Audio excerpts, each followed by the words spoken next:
દેવભૂમિ દ્વારકાથી સમાચાર મળ્યા છે કે જામખંભાળિયા ખાતે પ્રાર્થના ફાઉન્ડેશન દ્વારા સ્નેહ મિલન સમારોહનું ભવ્ય આયોજન કરાયું હતું। ત્યારે કાર્યક્રમમાં ફાઉન્ડેશનના ચેરમેન ઈસુદાન ગઢવીના હસ્તે વિવિધ ક્ષેત્રોમાં પ્રગતિ કરનાર અને સમાજ સેવકોનું સન્માન કરવામાં આવ્યું હતું। આ પ્રસંગે સંસ્થા દ્વારા આરોગ્ય સેવા, શિક્ષણ સહાય, કૌશલ્ય વિકાસ અને મહિલા સશક્તિકરણ જેવા વિવિધ સેવાકીય કાર્યોની અસરકારક રજૂઆત કરવામાં આવી હતી। મુખ્ય અતિથિઓએ સંસ્થાના કાર્યોને બિરદાવતા કહ્યું કે સેવા અને સામાજિક એકતા દ્વારા જ રાષ્ટ્રની પ્રગતિ શક્ય છે।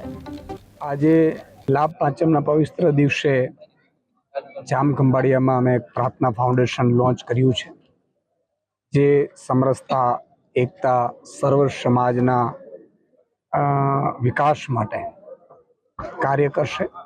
શૈક્ષણિક હોય, આરોગ્યને લગતા હોય, સમૂહ લગ્ન હોય, સમાજ સેવા હોય, બ્લડ ડોનેશન હોય, યુવાઓને માટે વિવિધ રમતોના ટુર્નામેન્ટનું આયોજન કરવાનું હોય, યુવા પ્રતિભા ખીલવાની વાત હોય, તમામ કાર્યો છે એ પ્રાર્થના ફાઉન્ડેશન કરશે। સાથે સાથે મહિલાઓ માટે રોજગારીની સુવિધા, યુવાનો માટે રોજગારીની અને ધંધાની, વ્યવસાયની, એના માટે પણ પ્રાર્થના ફાઉન્ડેશન એમને સહયોગ આપશે। તો આ બધા કાર્યો અંતર્ગત આજે દૂર દૂરથી આખા દ્વારકા જિલ્લામાંથી વિવિધ લોકો આવ્યા હતા।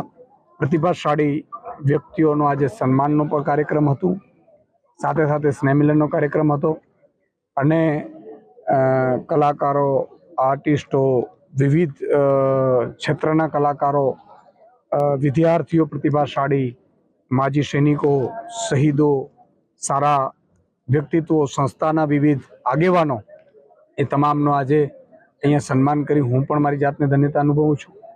અને આ પ્રાર્થના ફાઉન્ડેશન એ તમામ વર્ગને, તમામ સમાજ માટે કાર્ય કરશે અને મને પૂરો વિશ્વાસ છે કે પ્રાર્થના ફાઉન્ડેશનની આખી ટીમ આગામી એકાદ વર્ષમાં ખૂબ પ્રતિભાશાળી વ્યક્તિઓ માટે મદદ કરશે। બાળકોને શિષ્યવૃત્તિની વાત હોય, ભણવાની વાત હોય, કેમ્પોની, સેમિનારોની વાત હોય, વિદ્યાર્થીઓને શિક્ષણ ક્ષેત્રે ક્રાંતિ લાવવાની